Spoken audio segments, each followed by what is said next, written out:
Welcome to Active Living at the Active Life. I'm Dan Wooten, your host for this monthly television program, especially for individuals 55 plus.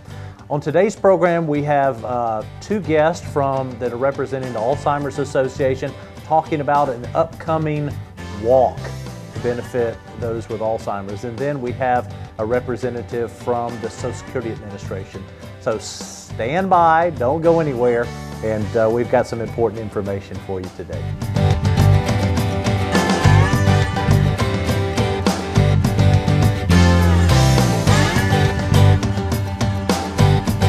We're here today with Susan Burdick and Josh O'Neill. Susan is the Executive Director of Vernon Woods Retirement Community, and Josh O'Neill is an account exec with West Georgia Home Health and West Georgia Hospice. Glad to have you both here today. Yes, thank you for having us. They're both here representing the Alzheimer's Association and a special walk that is coming up very soon. And so let's first, before we talk about the walk, let's talk about the Alzheimer's Association. What is the Alzheimer's Association? So it's an association in our local branch is the Columbus office, and that is who we work with. It's an association that's built out of funds that we raise throughout the year that helps more caregivers than anything that are dealing with maybe family members who have Alzheimer's. And so they're a support group that is there to, they have different services available. They help Vernon Woods support host a support group. How often is it? It's the second Thursday of every month at 5 p.m. at Vernon Woods, and it's a memory support group. And basically we have trained people that understand the background and some of the things the struggles that caregivers go through caring for people with Alzheimer's. Wow. Well, how can someone get involved with the Alzheimer's Association? I know a lot of us have been impacted through family members and all, and how could someone get involved in that organization or in some of the support groups that are offered? One of the things that the Alzheimer's Association, one of the services they provide is a 24-hour, 7-day-a-week helpline. So that if a caregiver is having issues at 2 o'clock in the morning and they're not really feeling comfortable enough to handle in a situation themselves, they can have a trained professional to talk to that is, knows as much information about Alzheimer's as they possibly can, and they can help work through that situation. And so the 24-hour, 7-day-a-week helpline is also a toll-free number that someone can get in touch with the Alzheimer's Association. It's 1-800-272-3900. And another way is also alz.org. alz.org is a website that the Alzheimer's Association created, and you can find your local branch there by typing in your zip code, and that'll help kind of get you in touch with the Alzheimer's Association. Oh, that's excellent. Well, let's talk about the walk. This is the Walk to End Alzheimer's. Is that the right Yes. That's correct. name of the walk? Let's talk about how long has the walk been here in LaGrange, and where is it located, and how do people get involved? And tell me a little bit about the walk. 5 years? Actually, this is our 5th year in LaGrange. This is our 4th year being held at Vernon Woods. It's on schedule for Saturday, September 20th. Registration is at 8 a.m. and the walk starts at 9. It's only 2.3 miles, so it's not too far. We walk around Vernon Woods, around the grounds, around our pond, and into our neighboring neighborhood of Buckeye Creek. And we have a really nice time. We have the Alzheimer's Association is set up with information there, and it's a good time to remember loved ones and support those with Alzheimer's. Wow. Is it a fundraising walk? Yes. It is, yes. Okay, so how does that work, and how can someone contribute to that? And I want to note that at the 8 a.m. registration, you can skip that if you go to alz.org and sign up there. Just want to make that noted that that will help kind of the flow of everyone that Saturday morning. So if you're already registered online, we encourage people to do that. It It flows a lot smoother. There's some disclaimers you have to sign and things like that, but you can do it very easily online. Yeah. So, sorry, wanted to make sure that was known. That's a good point. Thank you. But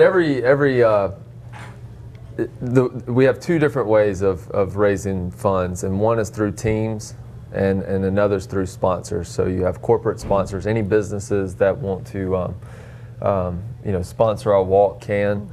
They can get in touch with Susan or I. My email is O'Neal, ONEALJ @wghealth.org. And just email, or you can call the Alzheimer's Association. But teams are individuals who want to start a team to raise funds. And the best part about the Alzheimer's Walk is that there's no minimum to sign up. There's no fee to sign up, and there's no minimum to raise. So it's not really anything fully expected of you. But we are a fundraising walk that if you can bring some type of money with you, would be great. And it's up to every individual team as far as how they raise money. So if they want to have a bake sale, a yard sale, Susan and Vernon Woods just did a competition between some of their departments. Right. We washed cars. We sold fresh baked bread. We had snow cones. We did a lot of different events, and we raised over $2,000 for that one-day event. Very nice. And we also built teamwork amongst our employees, so it was a nice event. You do receive a T-shirt, just like the one I'm wearing, if you raise $100. So there is an incentive for that. It is good. Let's talk a little bit more about caregivers of Alzheimer's patients or individuals, and some of the resources. You mentioned the helpline and all, and support. Talk about the support groups available locally for individuals that find themselves as a caregiver for someone with Alzheimer's or dementia. As far as support groups, most communities do have a support group. The Alzheimer's Association that Josh referred to, the number, they can give you the local information about where they meet and what time. But we do have the one I mentioned earlier in LaGrange, and most communities do have them. So if you just call the Alzheimer's Association, they can give you that information. They can get you. David Marlowe is, I'm not sure what his exact title is, but he's more of a caregiver support educational director, I think is the term. And so he's the guy who, whenever you see at the Troup County Rec Department, there's a caregiver training course going on. He's the guy who's putting those things on, and he can talk for hours about Alzheimer's disease and give you tips as far as how to care for someone who has Alzheimer's disease. And so that's, keep your eye out for any kind of events like that are going on. A couple of years ago, we had Docs and Delights, where a geriatric psychiatrist came and spoke for a couple of hours. And his main presentation was not just getting up and giving a PowerPoint presentation. He actually took the first 20 minutes to do that, and then the rest of the time were just people raising their hands and asking questions. My mom does this.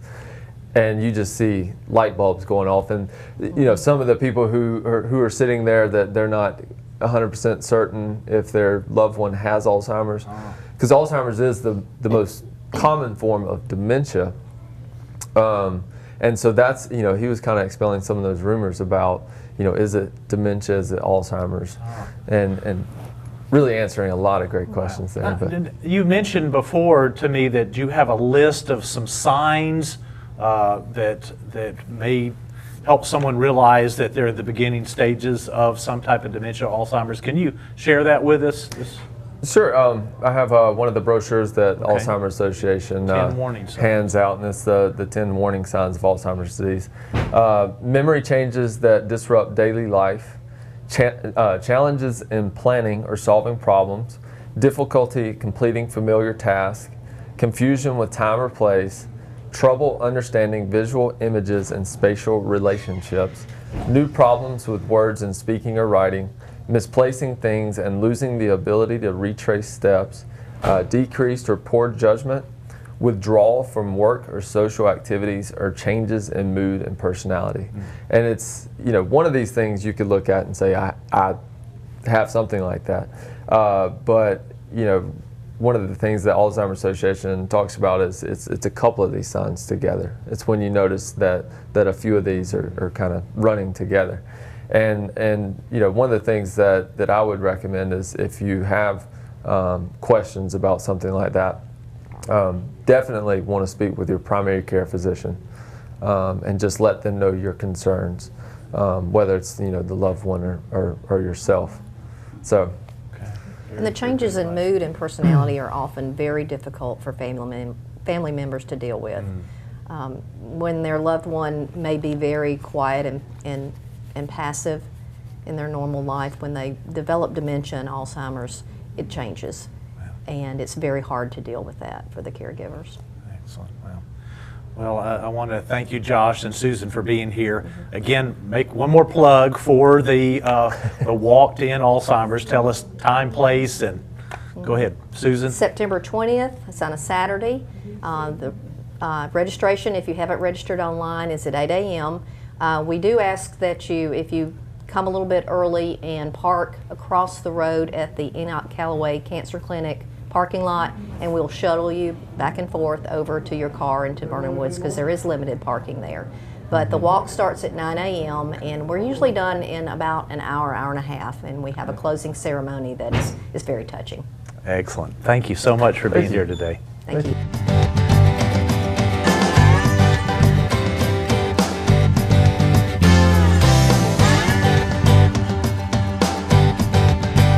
Welcome back to the program. Joining us now is Todd Levins with the Social Security Administration. Good to have you here, Todd. Well, thank you so much for having us this morning. Todd is the technical expert there at the Social Security Administration, and he's here to share with us about some new EServices, and that stands for electronic services, right? Online services. And tell us a little bit about, first of all, the Social Security Administration.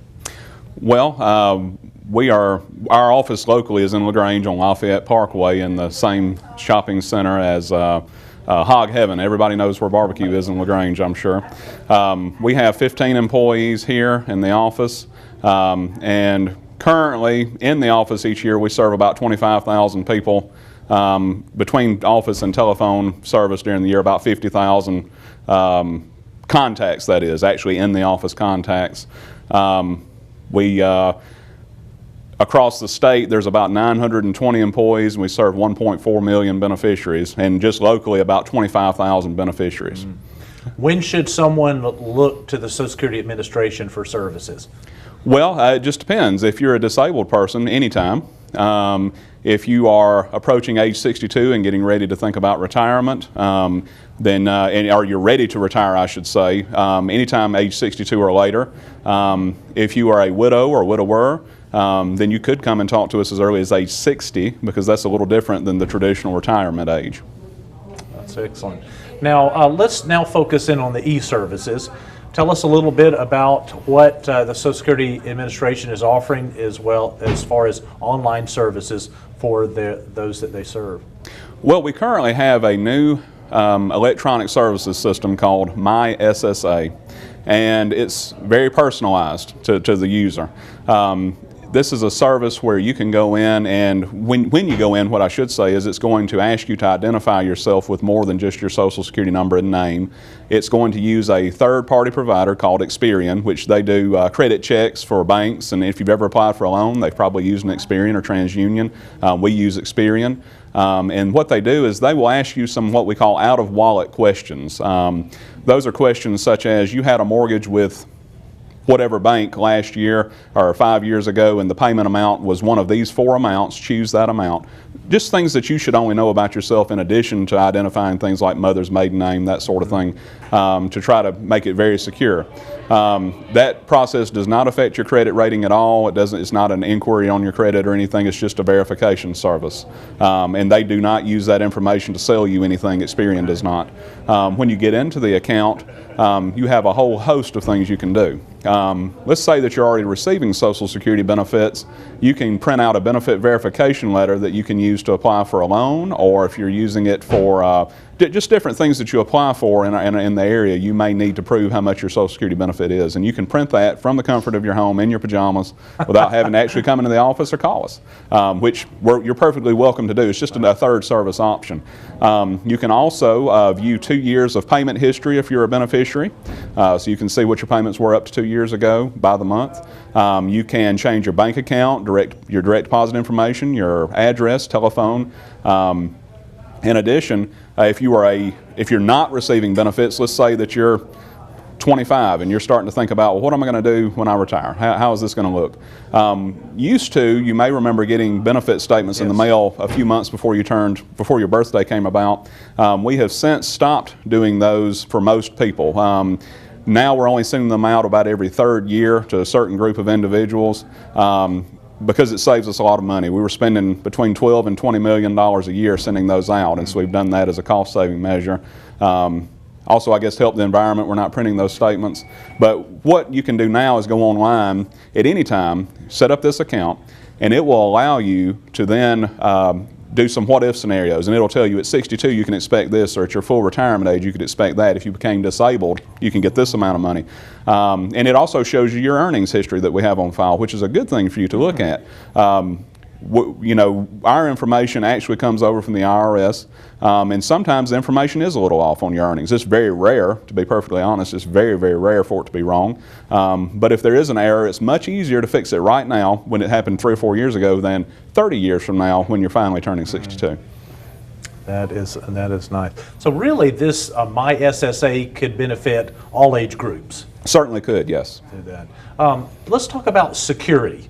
When people talk about online services and you hear of credit card theft and all that, people are very concerned about the security online and about identity theft. Talk a little bit about what is offered to prevent that and how signing up with My SSA may even help protect you. Sure. My SSA first of all, is a very secure system in and of itself. We have a lot of different things in place, multiple layers of security built into this system. But one thing that it does, in addition to just asking the normal questions and verifying you by account information that you should only have the information from, is that it protects you actually to have a My SSA account. And the reason we say that is, wherever you are, if you do business online, you are opening yourself up to people out there that are fishing for information or that are copying some of your information. That's still a possibility anytime you do service over the internet, whether that's ordering something from Target or whether that's dealing with Social Security. You still have that issue. However, what we have found is that the people that actually have My SSA accounts have to some degree protected themselves to a much greater degree from having being hacked, so to speak, in terms of their information than people that do not have an account. For instance, in our local service area, we have had quite a few cases over the last year of people where someone did not have a My SSA account. They went in, and these people were receiving benefits, mind you. They went in, someone, somewhere, got on the internet, found out enough information about this person. How, I do not know, but to be able to get through all of the really tough processes we have in place, set up an account, change the person's address, and change the person's bank account information. So that does happen.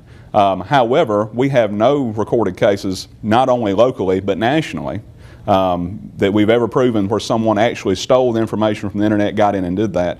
It's usually the people that do not have an account that have the issue. It's very rarely do we have someone that has an account that ever comes in and says, well, my check didn't show up. And oftentimes the person is not aware of that until the check actually does not show up into the bank account that someone actually hacked in and got them.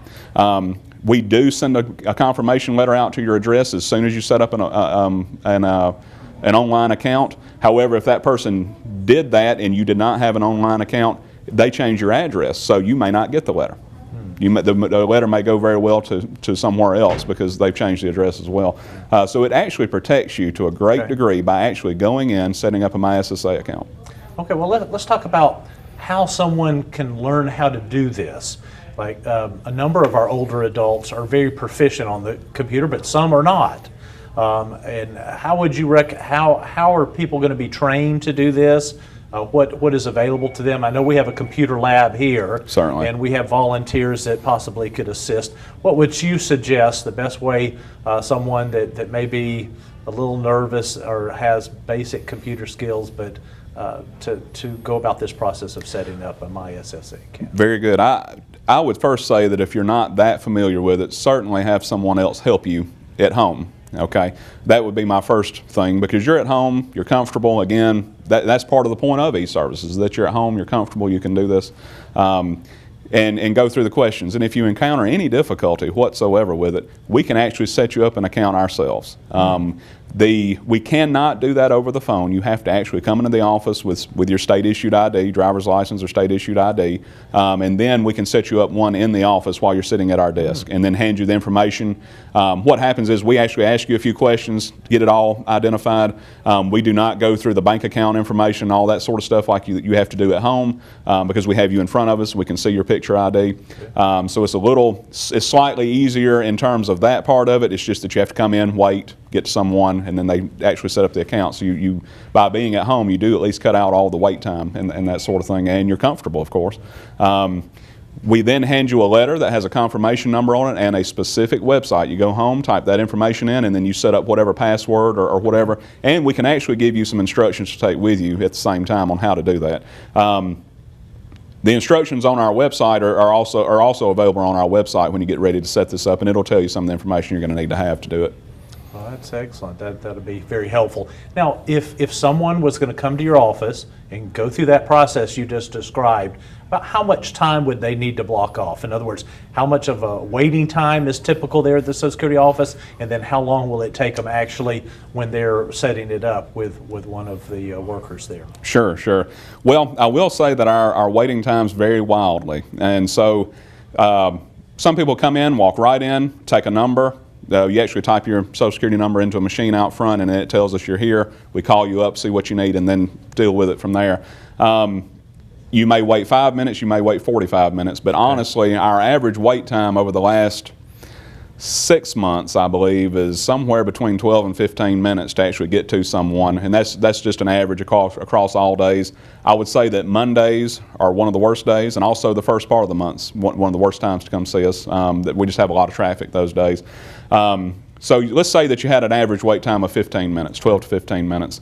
Once you get to our desk, no more than 10 minutes probably. Okay. So maybe a total of 25 minutes on an average day. Okay. And hopefully we'll meet that. Hopefully we'll meet that. It won't be one of those 45-minute wait days. And how long to actually set up the MySSA? How long will that take, a typical person? At home? At home and also there. Well, 25 minutes total with us, say that's including your wait time plus the time it takes us to actually set it up. Okay. Once you get home, 5 more minutes, literally. I actually did it myself, just I really needed to do one anyway because I needed to do that, and so actually about a month ago I went online and did it myself, and I actually had a problem with mine. So I actually had to get someone to do it in the office for us, so we had to do that. And the only reason I had a problem with it is likely having to do with my employment there. But at any rate, they were able to set me up an account. I went home, and all of probably actually 3 minutes I had it all set up and ready to go, and I was looking at my earnings history and at what benefits I would get at 62 or at my full retirement age. Wow.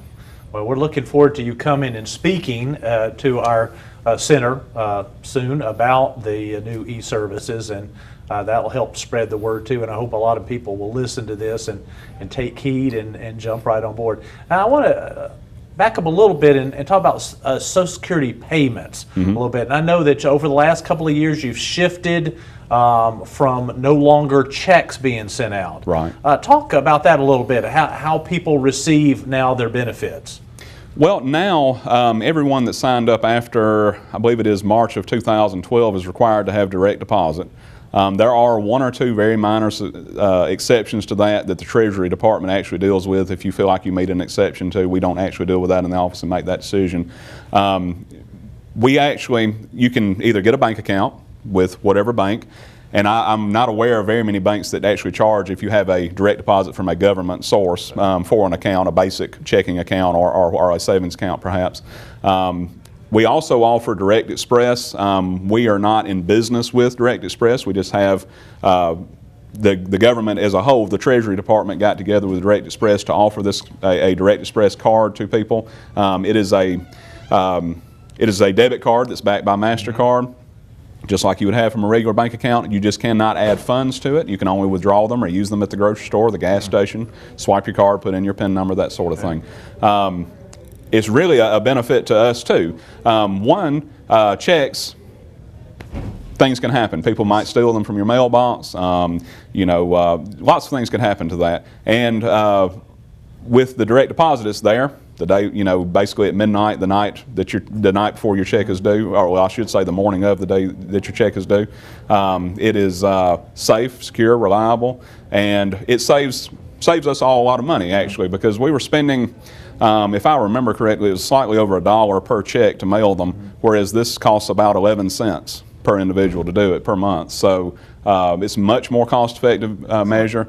Saves a lot of trees, good for the environment, and really we cut down on more errors that way, because if you miss a check, for some reason something happens, you moved, didn't let us know in time or whatever, and we've got to reissue a check by mail, it takes a very long time to do that, because we have to make sure that check wasn't cashed. Yes. We've got to then resend that from the Treasury. It actually doesn't print in our office. We have to send that from the Treasury Department to you, whereas if it's by direct deposit, no big deal. We put it in, issued within just a few days. That's been very positive, and I know a lot of the members in the past here at the Active Life would even wait the day that their check is coming in for security purposes. Sure.